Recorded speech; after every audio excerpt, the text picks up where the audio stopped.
மார்புடைய புற்றுநோயை பற்றி தான் மேக்ஸிமம் எல்லாரும் வந்து ஹைலைட் பண்ணி பேசிகிட்டு இருக்காங்க.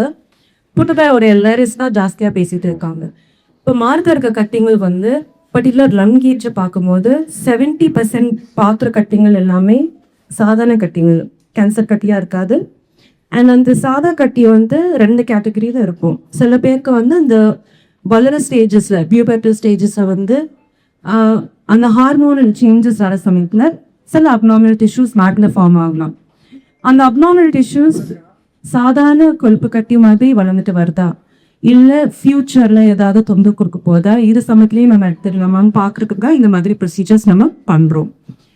அதே யங் ஏஜ் குரூப்பில் பார்க்கும்போது அன்மேரிட் உமன், யங் கேர்ள்ஸ்க்கு கொழுப்பு கட்டி பார்க்குறது தான் ஜாஸ்தி.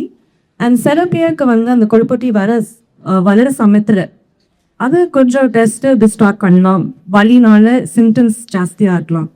ஸோ இந்த மாதிரி சாதா கட்டிங்களுக்கு வந்து ஒரு பெரிய சர்ஜரி பண்ணாமல் சின்ன ப்ரொசீஜர்லேயே கட்டி ஃபுல்லாக வெளில எடுக்கிறதுக்கு தான் நம்ம வேக்யூம் அசிஸ்டட் எக்ஸிஷன் பயாப்சி பண்ணுறோம். இதோடைய பெனிஃபிட்ஸ் என்னன்னு கேட்டிங்கன்னா, சும்மா மாதிரியே ஸ்டிச்சஸ் எதுவுமே இருக்காது, ஸ்கார் எதுவுமே இருக்காது. இது ரெண்டும் ரொம்ப முக்கியம் யங் விமனுக்கு. அதுக்கு மேலே ஜென்ரல் அனஸ்தீசியா தேவைப்படாது. ஸோ லோக்கல் அனஸ்தீசியா அந்த இடத்துல மட்டும் மரக்கப்பூ ஊசி கொடுத்து ப்ரொசீஜர் பண்ணுற மாதிரி இருக்கும். ஸோ அதே சமயத்தில் நம்ம இந்த கட்டி வந்து எந்த நேச்சர்னு பார்க்குறதுக்கு ஐடென்டிஃபை பண்ணி வைக்கலாம்.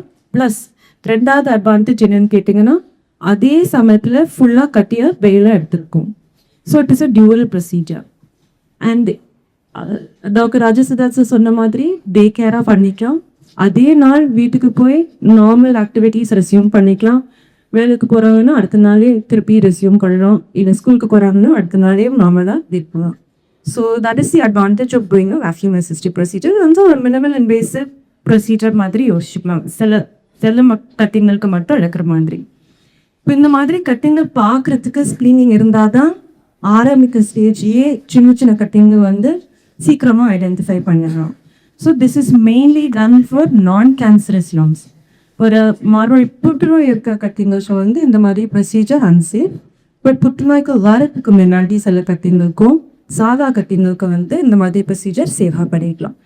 ரிஸ்க்குன்னு பார்த்தீங்கன்னா பெரிய ரிஸ்க் இந்த மாதிரி ப்ரொசீஜர்ஸில் சர்ஜரி மாதிரி இருக்காது.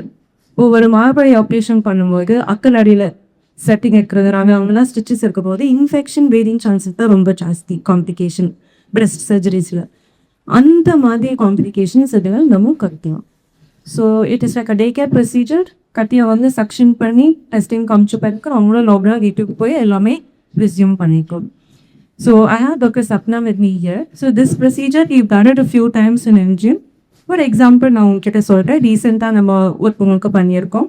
யங் அன்மேரிட் கேர்ள், ஒரு சின்ன கட்டி ப்ரெஸ்ஸில் இருக்கவங்களுக்கு ஏற்கனவே நம்ம வந்து சின்ன சதை டெஸ்ட் ஊசி மூலயமா ஒரு சின்ன சதை டெஸ்ட் பண்ணி சாதா கட்டியும் கன்ஃபார்ம் பண்ணியிருப்போம். ஸோ இந்த சாதா கட்டி வந்து ஃபாலோஅப்பில் வைக்க போகிறோம். எவ்ரி 3 months 6 months வளர்ந்துட்டு வருதா, ஷேப் ஏதாவது மாறிட்டு வருதா என்னன்னு பார்க்குறதுக்கு. ஸோ அந்த ஃபாலோஅப் வர சமயத்தில் ஷேப் மாறிட்டு வரும்போது அந்த கட்டியை நம்ம எடுக்கலான்னு அட்வைஸ் பண்ணியிருப்போம். பிகாஸ் ஏதாவது ஒரு சின்ன கட்டி, இப்போ ஃபைப்ராய்ட் யூட்ரஸ் இருந்தாலும் கொழுப்பு கட்டி வேறு இடத்துல ஒழுங்கு இருந்தாலும் ஒரு கட்டி வளர்ந்துட்டு வருது இல்லாட்டி ஷேப் மாறிட்டு வருதுன்னா இந்த கட்டியை வெயில் எடுக்கணும். ஏன் கட்டி வளருதுன்னு பார்க்கறதுக்கு, ஏதாவது ஏபத்திபிள் செல்ஸ் இருக்காயான்னு செக் பண்ணுறதுக்கு.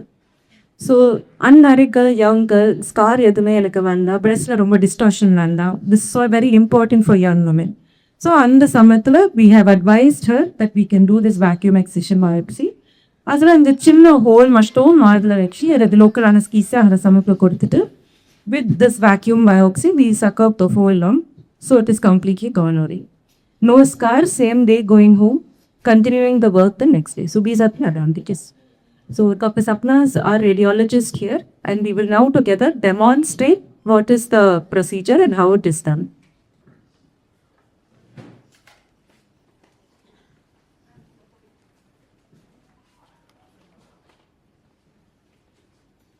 எல்லாருக்கும் வணக்கம். I think Dr. Raja sir, Dr. Siddharth sir and Dr. Kirti has explained all the details about why the procedure is done, எதுக்காக பண்ணிட்டோம், என்ன அதில் அட்வான்டேஜஸ், அதில் எந்த பேஷண்ட்ஸ்க்கு ஆக்சுவலாக பண்ணணுன்றது டீட்டெயிலாக சொல்லியிருக்காங்க. மேஜராக வந்து இங்கே எல்லா அட்வான்ஸ் மொடாலிட்டிஸ் வச்சுருக்கோம் நாங்கள். லைக் டிஜிட்டல் மனோகிராமம், அட்வான்ஸ் அல்ட்ராசவுண்ட் மிஷின் எல்லாம் இருக்கிறதுனால ஏர்லியாகவே யங் பேஷண்ட்ஸ்க்கு we can detect what the lesion என்னன்றது நம்ம கண்டுபிடிச்சிடுவோம். லீஷன் தெரிஞ்சதுக்கப்புறம் வி ஹாவ் மெனி வேஸ் எப்படி அது நம்ம பண்ணணுன்றது நிறைய விஷயங்கள் இருக்குது. சிலருக்கு வந்து ஆக்சுவலாக பயோப்சி கோர் பயோப்சின்னு சொல்லுவோம், அது பண்ணால் போதும். பட் சில பேருக்கு வந்து என்னன்னாக்கா இந்த கோர் பயோப்சியில் கொஞ்சம் டிஷ்யூ வந்து சரியாக வரலைன்னும் போது we will go for vacuum assisted biopsy. இதில் என்னென்ன டிஷ்யூ சாம்பிள்ஸ் அதிகமாக கிடைக்கும் எங்களுக்கு கோர் பயோப்சியோட. Plus excision as Kifty has mentioned, we do a excision in the same setting also we can do the excision. Once excision பண்ணோன்னா அது திருப்பி வளர்றது ரொம்ப கம்மி தான். ஸோ யங் பேஷண்ட்ஸு காஸ்மெட்டிக் இது வந்து ரொம்ப இம்பார்ட்டண்ட்டு. ஏன்னா they don't want a scar in the breast. So இது ஒரு போன் மாதிரி அவங்களுக்கு ஆக்சுவலாக they don't have any scar. Even நம்மளுக்கு ஒரு 1 week கழிச்சு அவங்க வந்து பார்த்தா கூட we will not know where we have done the procedure. அந்த அளவுக்கு காஸ்மெசிஸ் இருக்கும். So young patients who are willing to remove the lesion without any scar and all, this is one of the best procedure we can do.